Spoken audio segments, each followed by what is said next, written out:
2018 में सीएफ आरक्षक भर्ती निकली हुई थी। कई अभ्यर्थियों ने सीएफ आरक्षक भर्ती में भाग लिया था, लेकिन उन लोगों का सूची में नाम नहीं होने के कारण पिछले 60 दिनों से धरना प्रदर्शन किया जा रहा है। आज जब मंत्रालय का घेराव करने के लिए सीएफ अभ्यर्थी पहुंचे तो पुलिस ने उनको पहले ही गिरफ्तार कर लिया।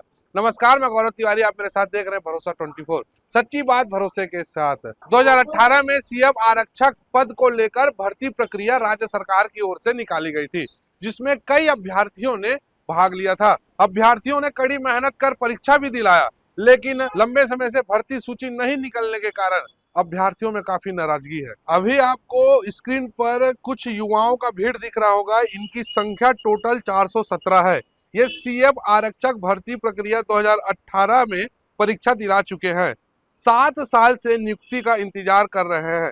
पिछले 60 दिनों से ये अभ्यर्थी अपने परिवार के साथ शांतिपूर्ण धरने पर बैठे हैं। माता पिता, पति पत्नी, छोटे बच्चों के साथ आंदोलन कर रहे ये अभ्यर्थियों ने स्पष्ट किया है कि वे किसी के विरोध में नहीं हैं, बल्कि अपने वैधानिक अधिकार की मांग कर रहे हैं। लगातार 19 और 20 फरवरी को 2 दिन मंत्रालय का शांतिपूर्वक घेराव करना था। इस बात की घोषणा अभ्यर्थियों ने की थी। उनका कहना है कि जब तक सरकार स्पष्ट निर्णय नहीं लेती, आंदोलन जारी रहेगा। सभी अपनी नियुक्ति चाहते हैं। अभ्यर्थी कह रहे हैं कि 7 साल का इंतजार उनको काफी महंगा पड़ रहा है। अब आप अभ्यर्थियों को सुनिए कि अपनी मांगों के लेकर क्या प्रतिक्रिया दे रहे हैं। आज हमारे धरना को 2 महीना कंप्लीट हो गया है। अब ये 2 महीने में हमने जो हमारे एचएम गृह मंत्री सर हैं, उनसे 4 बार ही मुलाकात हुआ। सबसे पहली बार तो परिजन के साथ जब मिले तो वो बोले कि आपकी बातों को लेके हम संज्ञान में हैं, इस पर आगे बातचीत करेंगे। दूसरी बार वो ये बोले कि चूँकि हमारे शासनकाल की भर्ती है, सत्ता पलटने के बाद कांग्रेस के शासनकाल में आप लोग को ले लेना चाहिए था, चूँकि नहीं लिया, ये आप लोग के साथ गलत हुआ है कहीं ना कहीं। तो चूँकि अब हमारे संज्ञान में आया है तो आपके साथ इसका निष्पक्ष जांच करा के उचित कार्रवाई करके आपको निश्चित जल्द से जल्द दिया जाएगा, ऐसा माननीय गृह मंत्री विजय शर्मा जी का बयान आया था। अब उसको बीते 2 महीना हो गया है। 2 महीने से हमने हर मंत्री, विधायक, हर किसी का चक्कर काटा है। अब इसमें जो बार बार जो बोल रहे हैं मंत्री जी और जो प्रशासन के अधिकारी जो बार बार यही बोल रहे हैं कि कोर्ट केस, तो मैं आपके चैनल के माध्यम से संक्षिप्त में यही दिखाना चाहूँगा। जो कोर्ट केस का जो मुद्दा बार बार उठा रहे हैं तो ये जो है वो 2019 का फर्स्ट पिटीशन है। इसमें प्रशासन के को कोर्ट ने जवाब तलब के लिए निर्देश किया था 15 से 30 दिन के लिए, लेकिन इसमें प्रशासन ने कोई जवाब नहीं दिया, जिसको लेके जो पिटिशनर है, फिर हमने 2020 में पिटीशन फाइल किया था। 2020 में जब पिटीशन फाइल किए, इसका जो जजमेंट आया 2023 में आया, क्योंकि भर्ती 2018 की है और इसका जो जजमेंट आया है 2023 में। अब इसमें जो जजमेंट आया उसको मैं संक्षिप्त में आप देखिएगा कि इसमें हमारे साथ क्या गलत हुआ है। उस समय जो जजमेंट जो दे रहे थे Ramesh Sinha sir, chief justice थे, और जज सर थे अरविंद कुमार वर्मा। इनका जजमेंट देखिएगा कि मैं इनको गलत नहीं ठहरा रहा हूँ। जो प्रशासन ने जो जवाब दिया है उसी के आधार पर ये जजमेंट तैयार किया गया है। 28/8/2018 को हमारा मेरिट सूची, प्रतीक्षा सूची जारी किया गया और उसके बाद 27/8/2019 को इनका लास्ट वैलिडिटी ख़त्म हुआ है, ऐसा प्रशासन के द्वारा जज को बताया गया है। अब ये जज साहब ने खुद ही बोला है कि सितंबर और अक्टूबर माह में हमने पिटीशन फाइल किया है। अब मैं शासन प्रशासन और जो बैठे हैं उनसे यही जानना चाहूँगा कि भाई आपने मेरिट को ही 1 साल लिया है और जो वेटिंग कैंडिडेट है उनके लिए आप 1 साल वैधता रखते हैं, तो आपने जब मेरिट वालों को ही 1 साल लिया है तो कैंडिडेट 1 साल पहले कैसे आएगा? अगर 1 साल पहले आता तो आपका जो तथ्य आप ये बताना चाह रहे हैं कि जैसे ही आपका मेरिट सूची आता है, वेटिंग वालों को तत्काल कोर्ट के शरण में जाना चाहिए, आप लोग के कथानुसार, और जो आपने जो जवाब दिया है जजमेंट में। अब सबसे सोचने वाली बात यह है कि आपने तो ये बोल दिया कि जज साहब को कि भाई इन लोग का जो वैधता है 1 साल ख़त्म होता है। अगर 1 साल ख़त्म होता है सर, तो एक कैंडिडेट है अरविंद कुमार सेन। अरविंद कुमार सेन का एक स्टेटमेंट आया है, आप ही के द्वारा है। 24/6/2019 को आपने मेडिकल के लिए इनको पत्र भेजा है।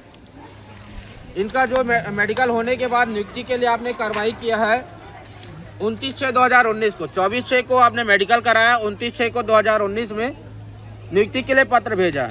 इसने जवाब दिया है 18/11/2019 को। चूँकि आप बार बार बोल रहे हैं 1 साल व्यतीता रहता है, 1 साल व्यतीता रहता है, 27/8/2019 को आपका 1 साल व्यतीता हो गया, तो 18/11/2019 को इसने कैसे भेजा आपको कि भाई मैं नियुक्ति नहीं चाहता, मुझे भर्ती प्रक्रिया से अलग किया जाए।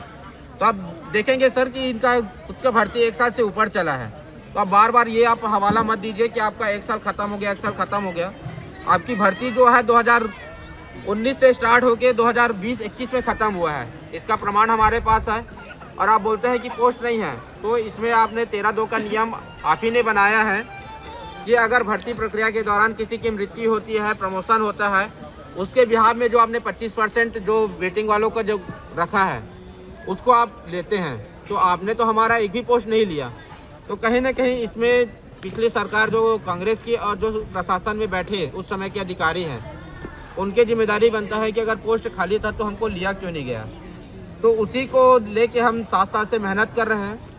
अब चूँकि बीजेपी की सरकार आई है तो हम एक उम्मीद लगा के बैठे हैं कि जो पिछली सरकार ने हमारे साथ अन्याय किया है उसका हमको न्याय दीजिए और जल्द से जल्द हमको नियुक्ति दिया जाए। जब तक हमको नियुक्ति नहीं मिलेगा सर, हम तुता धरना स्थल पे बैठे हैं। अगर आप चाहते हैं कि यहाँ से किसी की मृत्यु का 4 कंधे पे अगर जाए तो वो भी हमको स्वीकार है, लेकिन बिना नियुक्ति के तो हम यहाँ से जाएंगे नहीं, क्योंकि हमारा अधिकार है। और विजय शर्मा जी खुद बोल रहे हैं कि आपका अधिकार है, लड़िए। अगर लड़ना है तो आप बता दीजिए कब तक लड़ना है। अगर समय डेट नहीं है तो हमारा भी समय डेट नहीं है, लेकिन इतना है जब तक रहेंगे आपके शासनकाल में आपके दरवाजे बार बार आएंगे। हम प्रशासन को मानने वाले नहीं हैं और शासन का आदेश आप देना नहीं चाहते, तो आप आदेश दीजिए कि हमारा जो नियुक्ति है जल्द से जल्द करें, ताकि हम भी देश सेवा करें, मातृ सेवा करके अपना जो घर का पालन पोषण है और देश का सेवा कर सकें। धरना स्थल में क्या कुछ माहौल हो रहा है, देखिए हमारे इस खास रिपोर्ट में।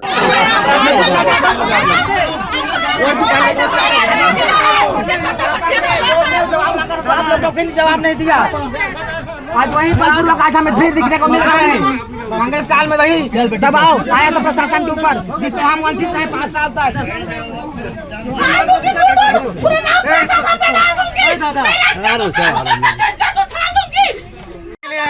कानून व्यवस्था बनाए रखने के लिए है, ठीक है। हम लोग भी कानून के दायरे में रह के काम करते हैं, ठीक है। किसी के बोलने से नहीं काम करते हैं। अनावश्यक लड़ाई मत कीजिए। तो हमको भी हक है उनके पास मिलने का। किसी का दबाव नहीं है मैडम, आप अकेले रहते हैं ना। आप लोगों से उचित फोरम पे कई बार बात हुई है, ऐसा कुछ नहीं है। बात हुआ तो क्या हुआ है वही बता दीजिए। क्या हुआ है उसे बता दो। सर हमें कुछ नहीं बता रहे हैं। एसडीएम साहब आ रहे हैं, उनसे एक बार और आपको बात करें। हाँ सर। सर आप बोल रहे हैं बात नहीं, तो मैं तो बता रही हूँ। जब सुनवाई में गई थी क्या बोल, मैं तो 3 दिन के अंदर मुख्यमंत्री से मिलाऊंगा बोले एचएम सर। 3 दिन से मेरे को पूरा 1 महीना हो गया सर, अभी तक नहीं मिला है। मेरा चेहरा देखना था, मुझे उनका चेहरा देखना था, इसलिए बुलाया था कल। बस यही घुमाया था हमको, थोड़ी ना सर। जब बुलाता है ना तो मेरा चेहरा देखना चाहता हूँ कि कौन है जितेंद्र, क्या कर रहा है सर। ऐसा नहीं होता सर। भाई आप उसके विशेष सुरक्षा सलाहकार हो तो आप बातचीत करो ना भाई उससे। 2 महीने हमारे लिए जिंदगी के लिए बहुत कुछ होता है। 7 साल से तो झेल ही रहे, कम से कम 2 महीने और करे। 2 महीने तो बैठ चुके हैं। बार बार कोर्ट का हवाला दे रहे, कोर्ट के सारे पढ़े ना भाई। 5 साल कोर्ट हमारा बर्बाद कर दिया, ऊपर से प्रशासन ने गलत जानकारी दे के जज को ये कर दिया। भाई आप डॉक्यूमेंट के आधार पे वहाँ बोलो ना। अप्रूव है सर हमारे पास, हमको मिलने दीजिए सर, एकदम विनती कर रहे हैं, हमको मिलने दीजिए, क्योंकि 2 महीना हमारे लिए बहुत होता है। जब कोर्ट से जब आदेश आया तो रैली निकालने की अनुमति नहीं है। अनुमति है तो मैडम हम जाने दे देंगे। अनुमति दिखेगी। हमने सूचना किया है, अनुमति कोई नहीं देता सर। बता दो ना, कलेक्टर सर से अनुमति लेने रहता है। आपको रोकने का अनुमति मिला है, रोकने का अनुमति है। कौन आंदोलनकारी को अनुमति देगा भाई? भंग करने की स्थिति निर्मित हो रही है, हम रोकेंगे। शांति कानून व्यवस्था बनाए रखने के लिए हम क्या क्या नियम है बताइए। शांति व्यवस्था भंग करने में क्या क्या नियम है? आप इस तरीके से रैली निकाल के नहीं जा सकते। बिना अनुमति के रैली निकालोगे तो ये भीड़ अवैधानिक घोषित कर दी जाएगी। ठीक है। और एक बार भीड़ अवैधानिक घोषित हो जाती है तो उसके बाद जो भी कानूनी जो भी कार्रवाई है वो करने के लिए पुलिस सक्षम होती है। चलिए ठीक है, भीड़ लेके नहीं जाना है ना। अब 5 आदमी को 50 रुकिए भीड़ लेके नहीं जाना है। आप अपना पुलिस व्यवस्था साइड कीजिए, हम लोग एक दो करके लिख रहे हैं। उसके बाद हम जहाँ जाएंगे ना, अगर आपको लगेगा वो कार्रवाई करना है कर दीजिएगा, फिर आप अपना कार्रवाई कर दीजिए। तहसीलदार और वो नहीं, अगर आपको कार्यपालिक लगता है मजिस्ट्रेट कि और हम बात वीडियो करके हम नहीं, आपके शर्तों पे हम काम नहीं करेंगे। यही तो हम परेशानी है अपने हिसाब से सर। काम करेंगे। नहीं, अगर आपको आप हमको गाइड नहीं कर सकते, आधे गाइड नहीं कर रहे हैं आप जो बता रहे हम हैं, जिम्मेदार पार्टी हैं, हमको सब देखना है कानून। तो ये 417 अभ्यर्थी हैं जो अपने भविष्य को लेकर सरकार के साथ लड़ाई लड़ रहे हैं। देखते हैं कि इनका आंदोलन राज्य में कितना प्रभाव डालता है और क्या कुछ होता है। भरोसे के लिए मैं हूं गौरव तिवारी, नमस्कार।